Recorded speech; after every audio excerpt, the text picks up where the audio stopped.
مسیح کے قدوس اور برحق نام میں تمام ناظرین کو سلام قبول ہو۔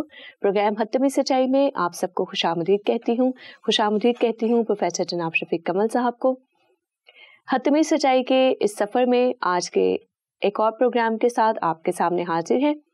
آج بھی ہم نے ایک پوسٹ کو شامل کیا ہے، ایک صاحب کی پوسٹ کو شامل کیا ہے، عثمان احمد صاحب، اور آج کے اس پروگرام میں ہم زیر بحث لائیں گے معقول ایمان یا ریزنیبل فیتھ۔ اس سلسلے میں جو پہلا سوال عثمان صاحب پوسٹ کرتے ہیں وہ کہتے ہیں، کیا ہمیں اندھے اعتقاد کے بجائے سوچ سمجھ کر کوئی ایمان قبول کرنے کی ضرورت ہے؟ اور جو مناظر بازی ہیں اس میں تو ہر کوئی ابدی صداقتوں کا علم بردار ہوتا ہے، اس لیے وہاں ایمان کی بنیاد کو سمجھنا انتہائی مشکل ہے۔ آپ اس بارے میں کیا کہتے ہیں؟ شکریہ، میں شکر گزار ہوں عثمان احمد صاحب کا، یہ بھی میرے دوست ہی ہیں، عمر میں بہت چھوٹے ہیں لیکن بہرحال میں یہ ریزنیبل آدمی ہیں۔ بڑی محنت سے انہوں نے یہ پوسٹ لگائی تھی، لیکن جب میں نے اس کی پوری پوسٹ کو پڑھا تو مجھے اس کے اندر سے دور تک جھانکنے کا موقع ملا، تو ایسا لگا کہ یہ پوسٹ ان کی اپنی نہیں ہے، یہ ظفر اقبال صاحب کے الفاظ ہے، یہ ریزننگ ان کی ہے، آپ بھی سمجھ سکتی ہیں اس کو۔ اینی وے، ہم تک یہ سوالات چونکہ عثمان احمد صاحب کی وجہ سے پہنچ رہے ہیں تو ہم انہی کو مخاطب کریں گے۔ سر لیکن آئی ایم افریڈ کہ کہیں ہمارے پروگرام کا نام لوگ جو ہے بدل کے حتمی سچائی کی جگہ ظفر اقبال صاحب کی غلط فہمیاں نہ رکھتے یا ان ظفر اقبال صاحب کی پوسٹ یہ نہ رکھتے۔ چلیں رکھ بھی دیں تو اس سے کیا فرق پڑتا، ہم نے ان غلط فہمیوں کا ازالہ کرنا ہے، وہ کسی کی بھی ہوں۔ تو اچھا، یہ انہوں نے اعتراض کیا ہے کہ کیا ہمیں اندھے اعتقاد کی بجائے سوچ سمجھ کر کوئی ایمان قبول کرنے کی ضرورت ہے۔ یہ چھپے الفاظ میں یہ کرسچینٹی پر تنقید کر رہے ہیں اور یہ کہنا چاہ رہے ہیں کہ کرسچنز کا ایمان اندھا اعتقاد ہے، یعنی یہ سوچتے سمجھتے نہیں۔ یہ بھی ان کی مسکنسیپشن ہے، یعنی سوال کے علاوہ اس کے اندر ایک مسکنسیپشن اور فیلیسی ہے۔ میں کہتا ہوں کہ کرسچینٹی کا جو ایمان ہے یہ ریزنیبل فیتھ ہے، خدا کا ایک ریزنیبل منصوبہ ہے اور ریزنیبل فیتھ ہے جو اگر آپ پیدائش سے مکاشفہ تک پڑھیں تو آپ کو ریزنز نظر آئیں گی کہ فیتھ یہ کیوں ڈیولپ ہوا۔ تو کلمہ شمع جو ہے استثناء کی کتاب میں کہ سن اے اسرائیل، خداوند تیرا خدا ایک ہی خدا ہے، تو خداوند اپنے خدا سے اپنے پورے دل، اپنی ساری جان اور اپنی ساری عقل سے محبت رکھ۔ تو اگرچہ ایمان اندیکھی چیزوں کا ثبوت بھی ہے، یہ بھی فیتھ ہے، اور مسیح نے یہ کہا تھا کہ جو دیکھ کے ایمان لائے ہیں ان کو بھی اپریشیٹ کیا، لیکن مبارک وہ ہیں، زیادہ مبارک وہ ہیں جو بغیر دیکھے ایمان لاتے۔ لیکن وہ کسی اور پیرائے میں کہا گیا ہے، جی، مطلب ریزن کو اس کو بائی پاس نہیں کیا گیا کہ ڈینائی نہیں کیا گیا، یہ تو کرسچینٹی کے اندر یہ بات ہے۔ اچھا، بہرحال اس دنیا میں ایسی قومیں بھی ہیں کہ جو ایمان کے اوپر سوال کرنے کو کفر خیال کرتی اور اس کی سزا بھی دیتے ہیں کہ آپ نے سوال کیوں پوچھا، آپ کی زبان بند رہنی چاہیے، آپ نے صرف سننا ہے، طوطے کی طرح رٹا لگانا۔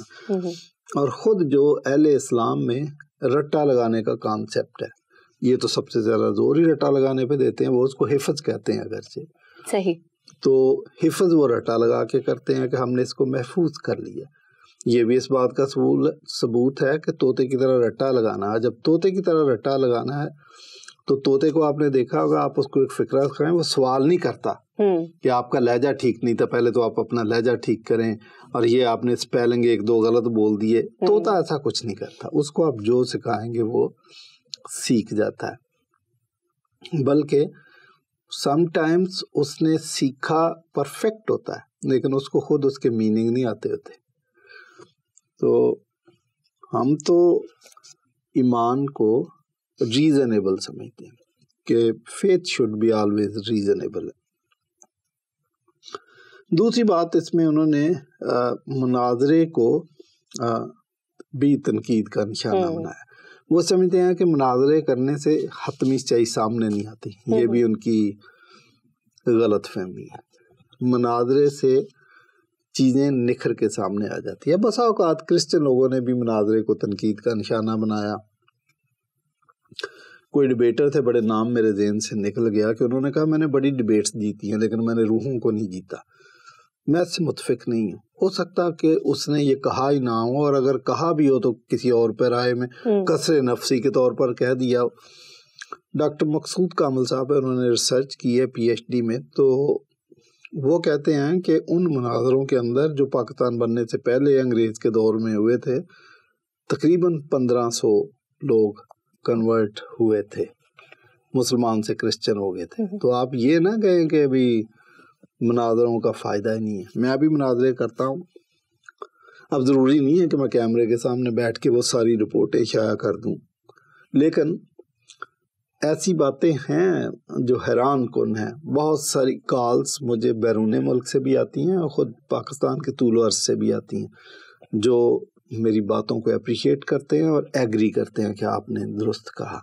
اور بہت سارے اس پہ سوال بھی کرتے ہیں کہ مزید اس بارے میں اس کو سمجھائیں اور اس طرح سے کلیئر. تو یہ کہہ دینا کہ جی مناظرے بازی سے, بلکہ مناظرے بازی کا لفظ ہی نیگیٹو ہے جو آپ استعمال کر رہے ہیں, اس کا مطلب آپ مناظرے کے خلاف ہیں, یہ بھی ٹھیک نہیں ہے.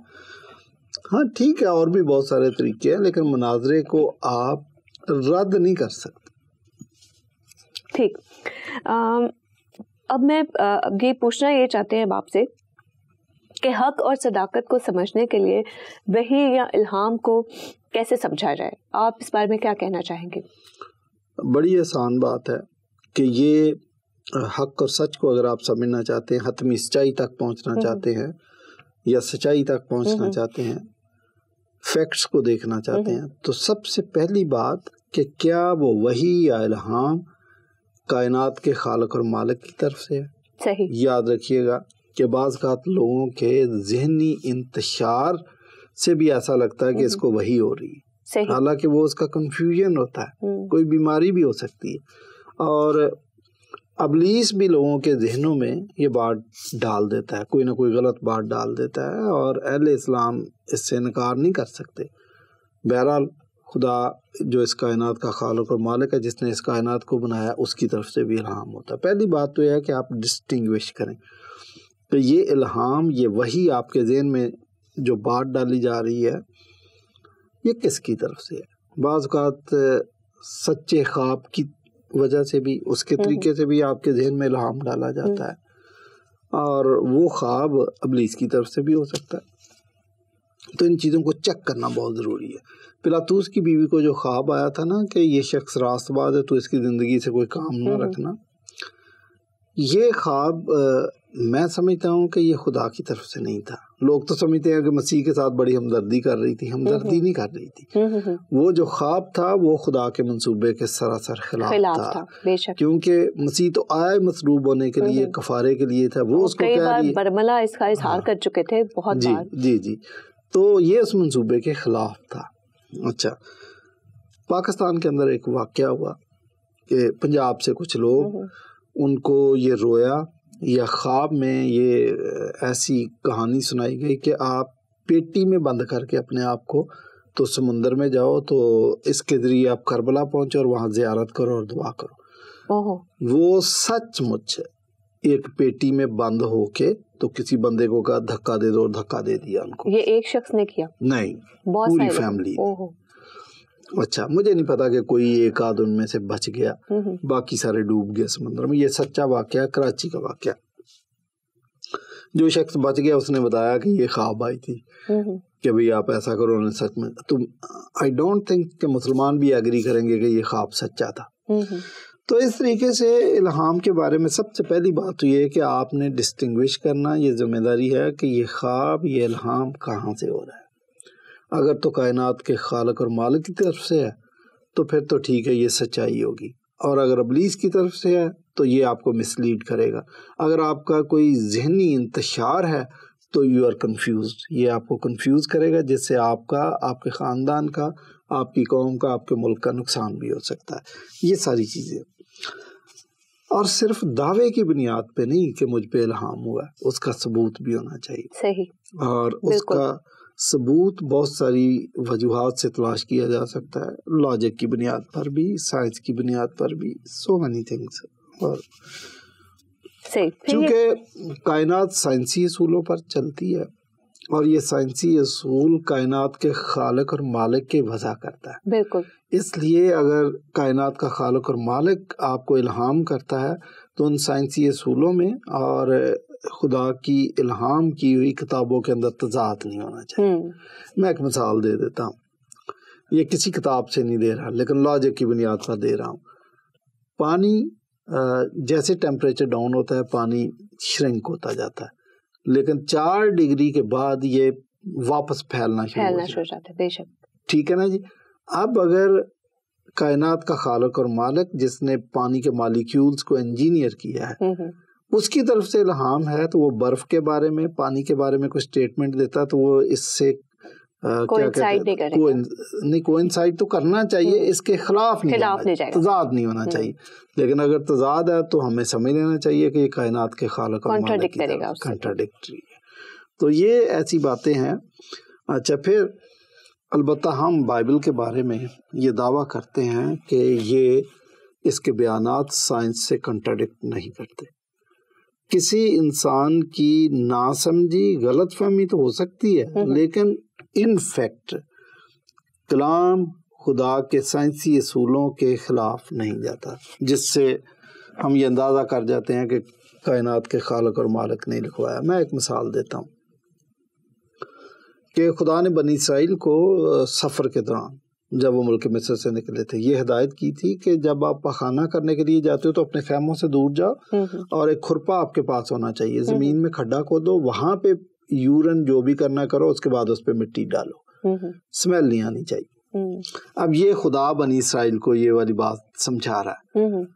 اگر آپ نے بلی کو دیکھا ہو تو بلی یہی کام کرتی ہے, کھڈا کھودتی ہے, اس کے اندر یورن یا پارٹی جو بھی کرنا کر کے اس کے اوپر باقاعدہ مٹی ڈالتی ہے. اچھا, پھر میں نے کتا بھی رکھا ہوا لیبراڈور, وہ بھی یہی کام کرتا ہے.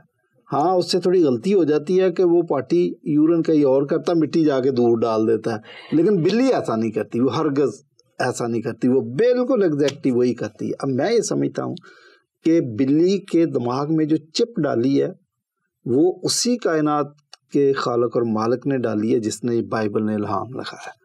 تو اس کا مطلب دونوں چیزیں میچ کرتی ہیں. تو یہ باقی اس میں جو چیزیں بھی بیان کی گئی ہیں وہ ابدی صداقتیں ہیں, تو ہمیں کوئی پریشانی نہیں.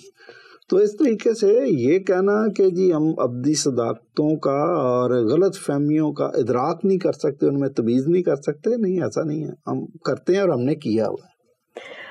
پھر یہ سوال یہ کہتے ہیں کہ مسیحی اور یہودی نقطۂ نظر سے آپ الہام اور وحی کی تعریف بھی بیان کریں کہ کیا کہتے ہیں یہودی اور مسیحی. یہ عثمان صاحب نے تھوڑی زیادتی کی ہے. جب آپ یہ کرتے ہیں تو 3 مذاہب ایسے ہیں جو دعویٰ کر رہے ہیں کہ وہ خدا کی طرف سے الہام پا کر زندگی گزار رہے ہیں, تو پھر تینوں کا ذکر کرنا چاہیے تھا. لیکن ان کی کچھ ریزرویشنز ہیں. جی ہم تو تنقید کریں کرسچینٹی پہ, جوڈائزم پہ, لیکن اسلام پہ کوئی تنقید نہیں ہونی چاہیے. اسلام کو ماننے بغیر اس کے تنقید کے مان لیا جائے, یہ ان کے ذہن میں بات ہے. اور میں سمجھتا ہوں کہ اگر کسی پر آپ تنقید کر کے پھر اس کو مانتے ہیں, جب وہ اس کی سچائی نکھر کے آتی ہے وہ زیادہ بہتر ہوتی ہے. بائبل مقدس پہ آج تک جو سب سے زیادہ تنقید ہوئی ہے وہ تو بائبل پہ ہوئی ہے. لیکن دوسرا اس کا اسپیکٹ یہ ہے کہ جتنی زیادہ اس پہ تنقید ہوئی ہے, جب اس کو دیکھا گیا, اس پر ریسرچ کی گئی, تو یہ بائبل اور بھی زیادہ نکھر کے سامنے آئی ہے. تو ہمیں تنقید پہ اعتراض نہیں کرنا چاہیے. ہاں, آپ کا سوال یہ ہے کہ مسیحی اور یہودی نقطہ نظر سے وحی اور الہام کی تعریف فرمائیں.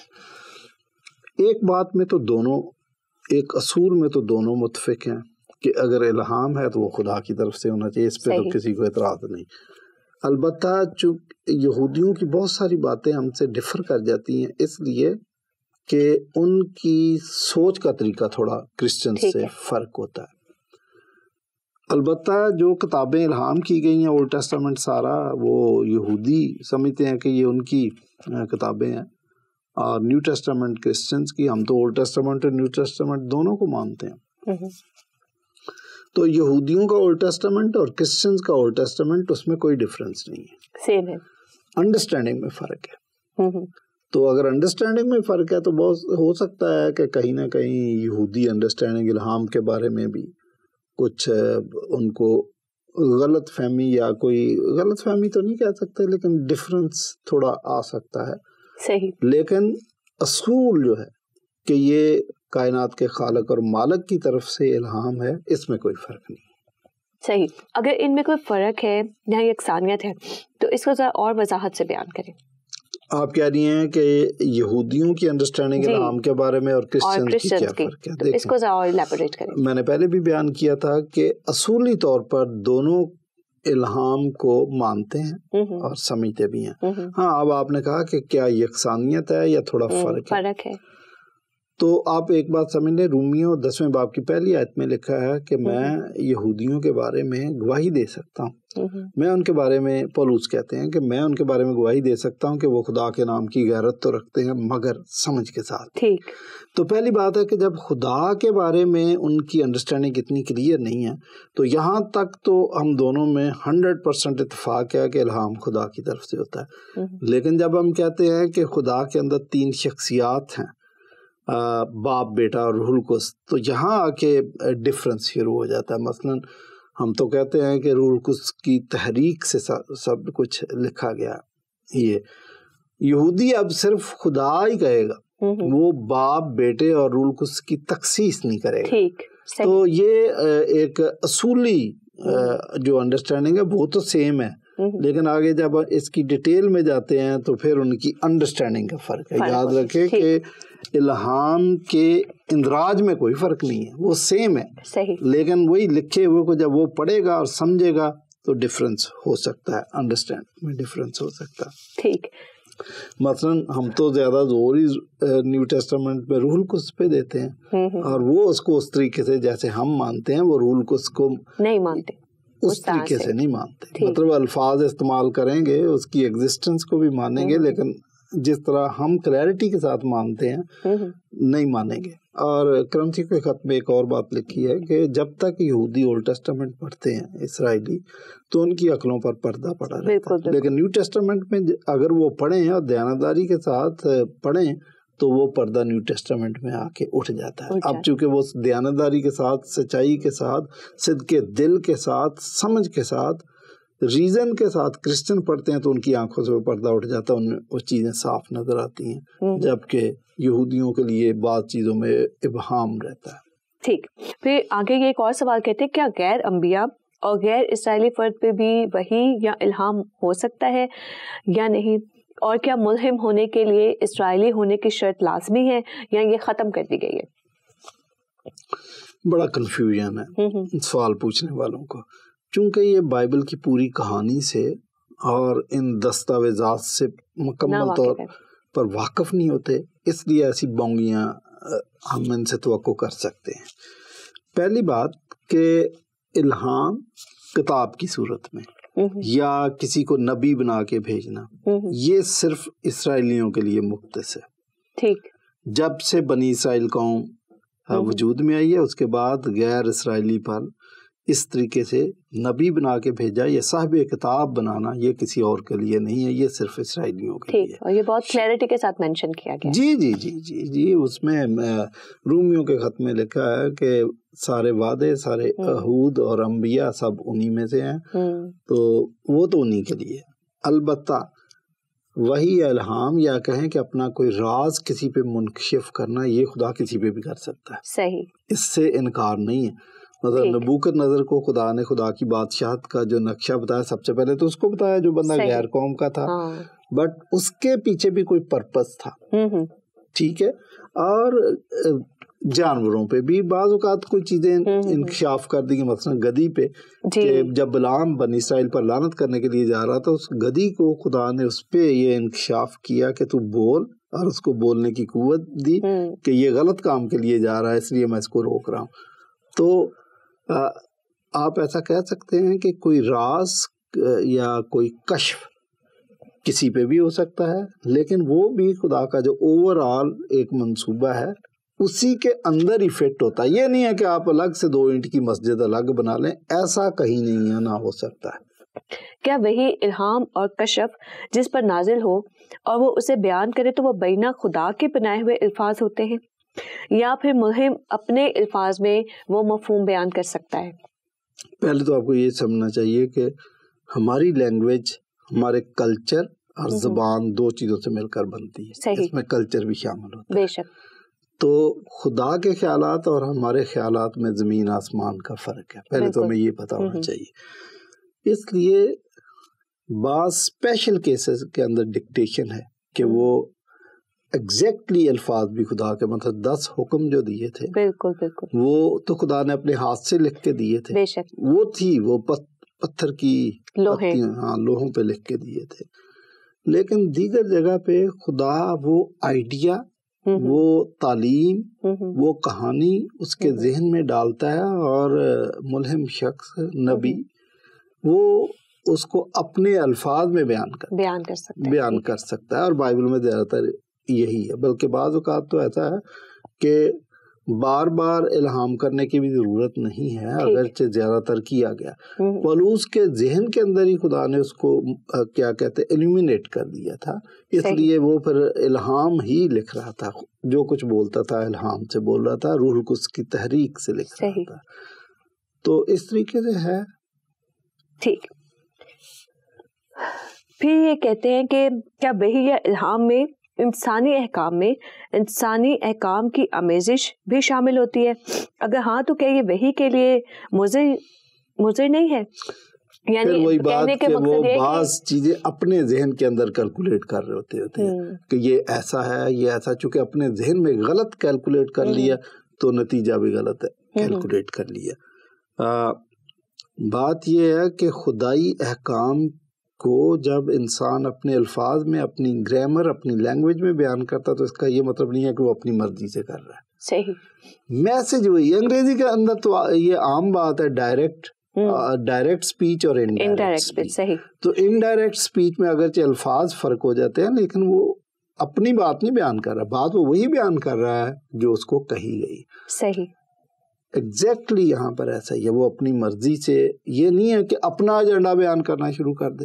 بھائی اس نے اگر گرامر اور الفاظ اپنے استعمال کیے ہیں تو ایجنڈا اور تعلیم وہی ہے جو خدا نے اس کو بیان کی ہے. یہ ان کی مس انڈرسٹینڈنگ ہے. یہ سمجھتے ہیں کہ اچھا اگر وہ اپنے الفاظ میں بیان کر رہا تو وہ ضرور ڈنڈی مار رہا ہوگا. یہ آپ کا مفروضہ ہے. الہام کے اندر کوئی شخص ایسا کرنے کی جرت بھی نہیں کر سکتا. صحیح. ٹھیک.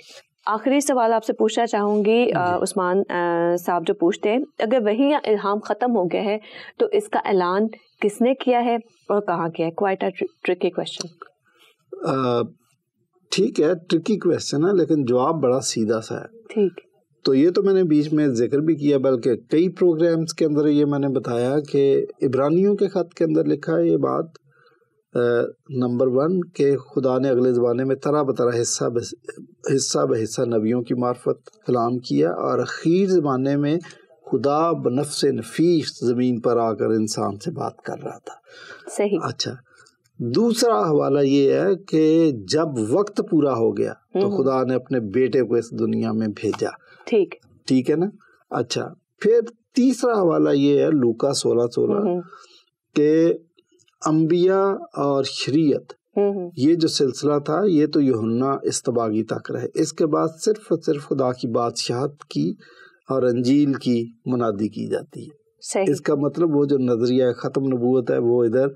اب اس کے بعد انبیاء اکرام کی اور کسی کتاب کی ضرورت نہیں. اور تو پھر کیا یہ بے ایمان اجارہ داروں کی مثال بھی یہاں پہ ہم ختم نبوت کے نظریہ پہ فٹ کر سکتے ہیں کہ جہاں اس نے کہا کہ آخر میں تو میں اب اپنے بیٹے کو ہی بھیجوں گا، اس کے علاوہ؟ جی وہ پاکستان والی مثال میں بھی اینڈ میں اس نے اپنے بیٹے کو استطاعت سے بھیج دیا. دوسری بات ہے کہ وہ جو منصوبہ ہے خدا کا پیدائش کی کتاب سے شروع ہوتا ہے اور صلیب پہ جا کے کلائمیکس کو پہنچتا ہے، وہ صاف سمجھ آتی ہے. ہاں آپ کہیں گے خطوط لکھے گئے یوحنا کے بعد، تو خطوط انجیل ہے، وہ انجیل کے پیغام کی ترسیل کے لیے لکھے گئے ہیں اور رسولوں نے لکھے ہیں، وہ اسی کا حصہ ہے. لیکن اس کے بعد کسی اور کتاب کی کہ ابھی کہانی پوری نہیں ہوئی، ایسی کوئی بات نہیں ہے. ٹھیک. یہ کہانی ادھر ختم ہوگی. اب جو بات یہ کتاب بتاتی ہے کہ صرف یہ بتاتی ہے کہ خدا کا منصوبہ پایا تکمیل کو پہنچا، نجات کا منصوبہ پایا تکمیل کو پہنچا، اس لیے مسیح کے اپنے الفاظ تمام ہوا، فینشڈ. اچھا اب صرف یہ بات باقی ہے کہ مسیح نے دوبارہ آنا، اور مسیح نے جو دوبارہ آنا تو اس کا مطلب کہ مین ٹائم کسی اور کتابیں نہیں آتی رہیں گی، بلکہ جو آ چکا ہے اس پر آپ نے اس کو امپلیمنٹ کرنا ہے، بس دیٹس دا اسٹوری. صحیح. شکریہ ادا کرتی ہوں آپ سب کا جنہوں نے ہمارے اس پروگرام کو دیکھا. ایک چھوٹا سا جوک ہے، اس کے ساتھ پروگرام کا اختتام کروں گی. وہ کچھ یوں ہے، شاید آپ میں سے اکثر لوگوں نے سنا ہو. وہ کچھ یوں ہے کہ ایک گھر میں ایک طوطا ہوتا ہے، اسے صرف ایک ہی جملہ سکھایا جاتا ہے، کون ہے. ایک دفعہ گھر پہ کوئی بھی نہیں ہوتا اور دودھ والا آتا ہے شام میں اور دروازہ بجاتا ہے. طوطا کہتا ہے کون ہے، تو دودھ والا پہچان نہیں پاتا یہ کوئی انسان ہے یا طوطا. وہ آگے سے کہتا ہے دودھ والا. پھر دروازہ بجاتا ہے، طوطا کہتا ہے کون ہے، وہ کہتا ہے دودھ والا. دودھ والا آخر میں بھنا جاتا ہے اور کہتا ہے میں تو دودھ والا ہوں، آپ کون ہو، تو وہ کہتا ہے دودھ والا. تو صرف لٹو طوطا نہ بنے کہ آپ کو کسی نے دروازہ بجایا اور سکھایا دودھ والا یا کون ہوں، بلکہ واقعی میں ایک لاجیکل، ایک ریزنیبل ایمان کی بنیاد رکھیں. جو بھی ہم دیکھتے ہیں، جو بھی ہم سوچتے ہیں، خدا تعالیٰ نے طوطے کے بجائے ہمیں یہ ذہن ضرور دیا ہے کہ ہم کیوں ان عقائد پر ایمان رکھتے ہیں. اندھا ایمان نہیں، ریزنیبل ایمان. آج کی یہ سچائی ہم نے آج تک پہنچانے کی کوشش کی. ہمیں دیکھنے کے لیے شکریہ. اپنے سوالات اسی طرح سے ہمیں بھیجتے رہیے. ہمیں بہت خوشی ہوتی ہے جب آپ اپنے سوالات، اپنے کمنٹس، اپنی آرا ہم تک بھیجتے ہیں. آخر میں پھر وہی بات، سچ کو دیکھیے، سچ کو سنیے اور سچ کو برداشت کرنے کا حوصلہ اور ہمت اپنے اندر پیش کیجیے. خوش رہیے اور دوسروں کی خوشی کا سبب بنے. اسی کے ساتھ خدا حافظ.